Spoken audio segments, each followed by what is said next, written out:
Yun, isang mapagpalang umaga po sa inyong lahat. For today's video nga ni po pala, samahan niyo po ako magluto nitong mga manakla at saka katang. Dito lang po yan sa aming probinsya sa Marinduque. Dahil nandito po nga ni ako sa Marinduque ngayon ay niyaya ko po yung aking pinsan at saka yung aking bunsong kapatid na gumawa ng vlog para makapag-upload naman kita ng magagandang vlog dito sa Marinduque. Bali, ang naisip ko po pala nga ni ditong spot na apuntahan ay yung medyo tahimik, payapa, tapos makakapag-relax po yung mga bata tapos makakapaglaro na din. Kung napapansin niyo po yung dilaw na timbang dala-dala ko ay dyan na po nakalagay yung alutuin nating manakla at saka katang. Bali, ang agawin ko lang po nga ng luto dito ay sinigang sa tabi ng dagat. At habang naglalakad po nga ni kami, bigla kaming may nakitang isang napakalaking baka. Kaya ako biglang napaisip, sabi ko, parang pares ang masarap kainin ngayon Habang kami po'y nagpapatuloy ay makikita niyo po sa ngiti ng dalawang kasamang bata ay napakasaya nila at akala talaga nila ay sa beach kami mapunta gawa ng pag nakarinig po yan ng tabing dagat ay naisip po agad niya na beach. Ang hindi nila alam ay sa doongan ko lang sila dadalhin.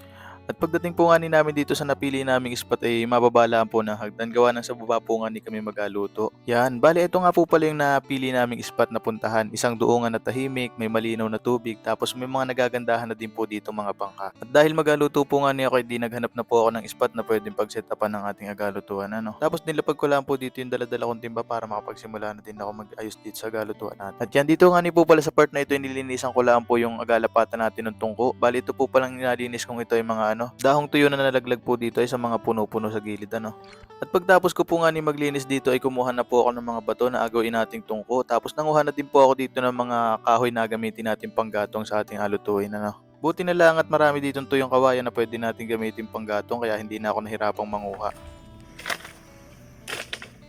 Yan, at sa mga oras nga ni po palang ito ay nagsimula na po ako magpadalit. Ito nga ni po palang pagpadalit na ito ay ginamitan ko lang ng styro. Yung tuyo pong styro, sinindihan ko lang tapos ginamitan ko po ng maliit na kahoy para mabilis pong dumalit Pagkatapos ko po nga ni magatong dito ay sinunod ko naman pong kunin na yung alutuin nating manakla. Eto nga ni po pala yung manakla na inatawag dito sa Marinduque. Bali nauhuli nga ni po pala ito ay sa mga putikan sa gilid ng mga pakatan. Tapos mayroon na din po ako ditong isang malaking katang o alimango. Isasama na po natin ito sa ating pagluluto. At sa mga oras nga ni pong ito hinugasan ko rin alutuin kong katang at saka manakla. Para unlimited hugas ay dito ko na hinugasan sa dagat. At sa maliit na kaldero ay naglagay na po ako ng tubig para masimulan na yung ating pagluluto. Bali papainitin po muna natin ito bago natin ilagay yung ating lulutuing manakla at saka katang. Uhaw ay kamuntikan pang matapon yung sabaw, muntik pang mauwi sa ihaw.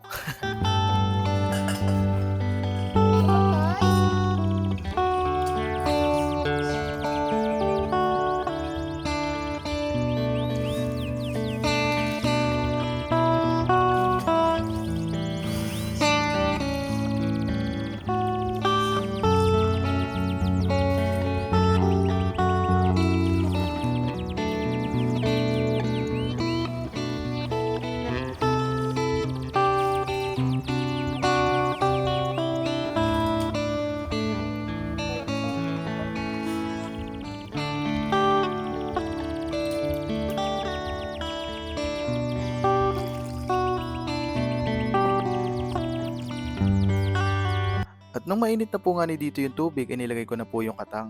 Bali, apailalim ko po yung katang tapos apaibabaw ko na lang po dito yung mga manakla. Bago po pala ako magpatuloy, gusto ko lang po pala magpasalamat doon sa tatay ng girlfriend ko. Bali siya nga po pala yung nagbigay sa akin itong manakla at saka katang na to. Yan, maraming salamat po kay Papa Santo na napakagaling manguha ng katang at manakla. Pagkatapos ko po nga ning ilagay yung katang at manakla, ay sunod ko naman pong ginawa, hiniwa ko naman po yung kamatis. Bali yung isang piraso pong kamatis ay hiniwa ko lang po sa apat. Pagtapos ko po nga ning hiwain yung kamatis ay nilagay ko na. Para dagdag lasa, naglagay na din po ako dito ng sibuyas. Sa paglagay ko ng sibuyas at kamatis ay meron lang ako nakakalimutan. Nakalimutan ko po pala magpasalamat sa mga taong nandyan at naniniwala sa akin. Sa mga tao pong nakasupport sa mga ginagawa ko pong video, maraming salamat po sa inyo. At nagpapasalamat na din po ako sa mga nagsishare ng video ko. Thank you so much po. God bless. At kung hindi ka pa po nakapollow sa page ko, baka naman. At sa mga oras nga pa lang ito, nilagyan ko na ng pang-asim yung niluluto nating sinigang. Nilagyan ko na din ito ng bechin, asin. Hindi ko na lang naipakita kaya pasensya na po. At nung natikman at all goods na, oras na para mag-prepare ng pagkakainan. Inaano ka ba ha? Gunggong, bariling kita sa mukha ha? At dahil luto na po nga na mag-set up na po kita ng ating agakainan. At sa kasamaang palad, hindi po pala kami nakapagdala ng plato. Bilang Boy Scout, gumawa na lang ako ng paraan. Tinaob ko na lang yung timba at namulot ako ng plywood. Ito yung magsisilbi namin plato. At sa magkabilang gilid din nilagyan ko ito ng kawayan upang hindi matapon yung sabaw. At kung nagustuhan mo yung gantong idea, bigyan mo naman ako ng isang like. Habang naglalaro po nga ni dito yung pinsan at kapatid ko, ako naman, naghahanda na ako ng aming kakainin. Binilisan ko na lang yung pag-prepare ng pagkain dahil gutom na ako at alam kong gutom na din yung dalawa kong kasama. At pagtapos ko po nga ni mag-prepare ng pagkain, ay tinawag ko na po yung dalawang bata para makakain na. Yun, kaya tara, kain po tayo. Isang masarap na umagahan pero nauwi sa tanghalian. Medyo tanghali na kami natapos. Kaya tara't kain po tayong lahat. Ito po pala yung tinatawag na mukbang sa gilid ng dagat. Guys, kain. Sarap. Besan. Uy, solid. Manakla. Manakla lang sa kalam. Solid. Dun, masarap to. Solid. Solid to magluluto si Kuya Ison. Inam na ito. Solid dul. Wala eh. Solid. Suabe. May masayit pa? Pwede na siya. Pwede na to. Makaro. Bossing, ang laki. Inggit pikit. Teka lang. Lakas ni Kuya Ison ah. Lakas ni Kuya Ison.